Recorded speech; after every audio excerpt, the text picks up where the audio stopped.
Cette petite ville de Bretagne, blottie dans l'estuaire verdoyant de la Veine, doit sa notoriété à l'école de peintres qui eut Gauguin pour maître. En flânant le long de l'Aria, en franchissant les passerelles, il est aisé d'imaginer les artistes fascinés par la poésie des paysages et la luminosité du petit port.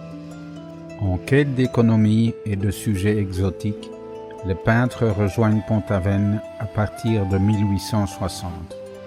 Gauguin, plus audacieux que d'autres, prend la tête du groupe fondateur de l'école de Pont-Aven en 1886. De la pension Gloanec où ils vivent, les peintres emmènent leurs chevalets vers le bois d'amour.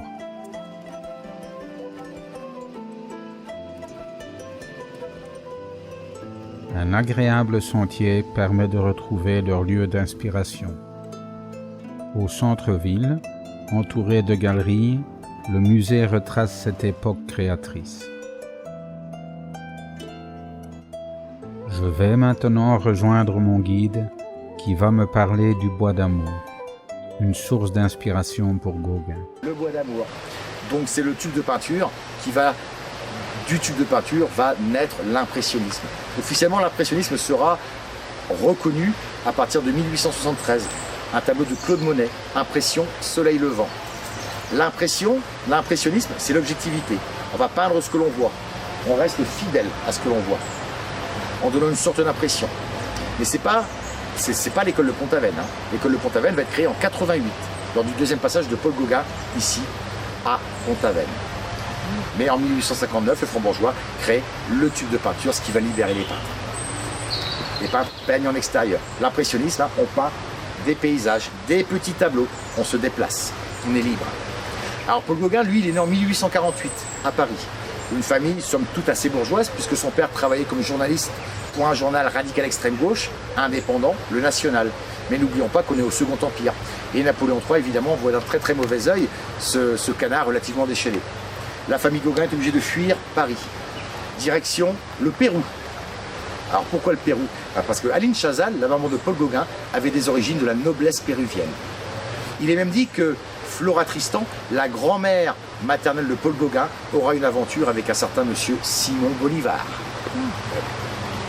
Alors lors du départ de la famille Gauguin direction le Pérou, Paul Gauguin n'a que 1 an. Alors lors du voyage, malheureusement, le papa de Paul Gauguin décède. La famille Gauguin va rester 6 ans au Pérou avant de revenir en France.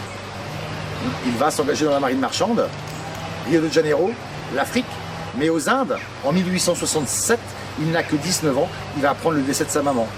À cette époque-là, il est mineur, la majorité c'est 21 ans. Il va lui falloir un tuteur légal. C'est un certain monsieur Arrosa, une riche personnalité parisienne qui va devenir son tuteur. Monsieur Arrosa connaît un peintre, un certain Camille Pissarro.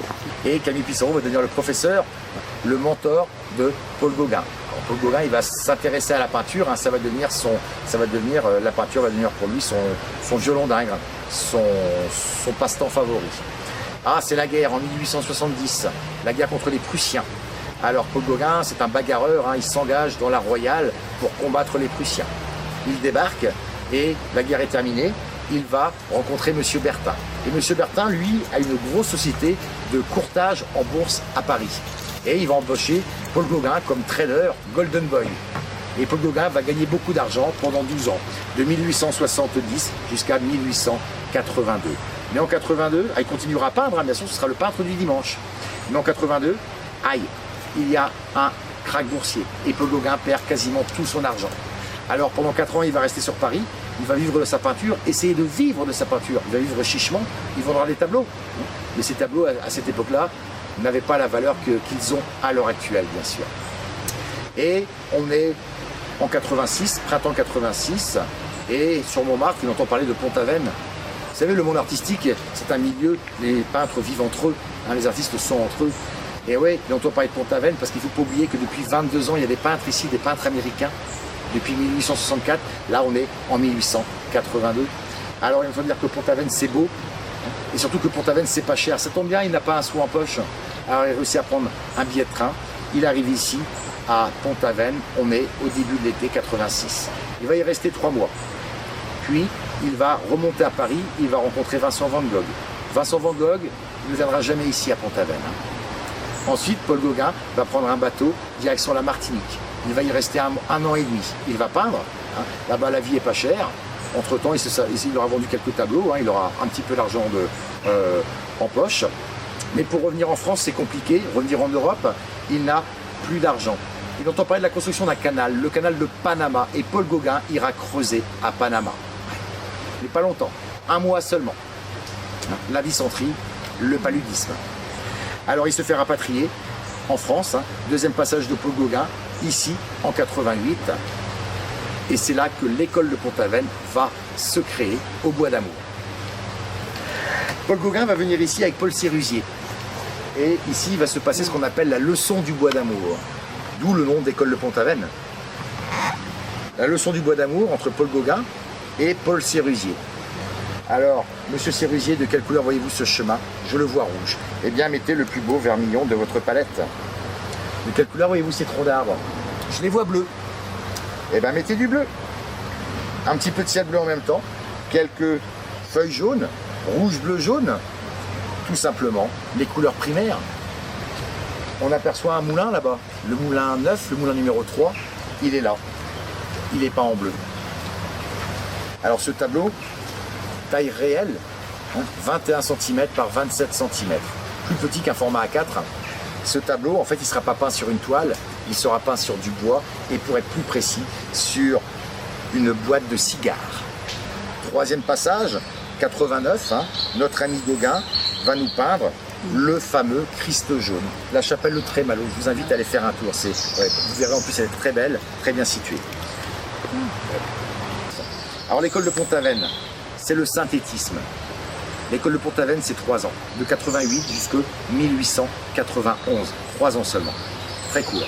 C'est le synthétisme. On va synthétiser les détails, on va réduire les détails. Puis Gauguin, ensuite, remonte à Paris. Donc là, on est début de l'année 1891 et entend parler d'un embarquement, d'une mission d'exploration pour Tahiti. On a besoin de marins pour manœuvrer ces grosses goélettes à 3 mâts. N'oublions pas que Paul Gauguin a été dans la marine marchande. Il a été également aussi dans la Royale pour combattre les Prussiens en 1870. Il se fait engager comme marin pour cette mission d'exploration. Il va y rester 2 ans à Tahiti, logé, nourri, blanchi par les Français, par la France. Voilà. Il va peindre une 40aine de tableaux. Il va revenir ici, à Paris. Il va exposer ses tableaux. Il va se faire un petit peu d'argent. Il va revenir ici une dernière fois à Pont-Aven. On est en 1894. Là, Gauguin, il a 46-47 ans. Mais il ne va pas revenir seul de Tahiti. Il va revenir avec sa nouvelle petite copine, Anna la Javanaise. Mais Anna, elle n'a que 13 ans. Ah oui, non. Et Anna, un jour, elle décide d'aller faire un tour à Concarneau.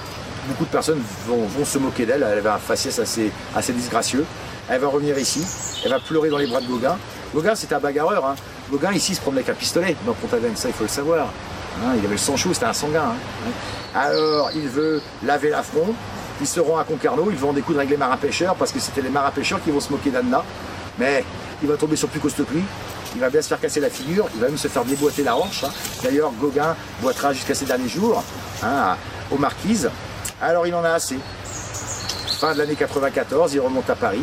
Il laisse Anna là-haut à Paris. Il reprend un bateau en 95, direction Tahiti, jusqu'en 1901. Puis 1901, direction les Marquises, sur l'île d'Ivaoa, où il mourra en 1903, à l'âge de 55 ans. Donc voilà la vie donc de Paul Gauguin, voilà en gros Pont-Aven.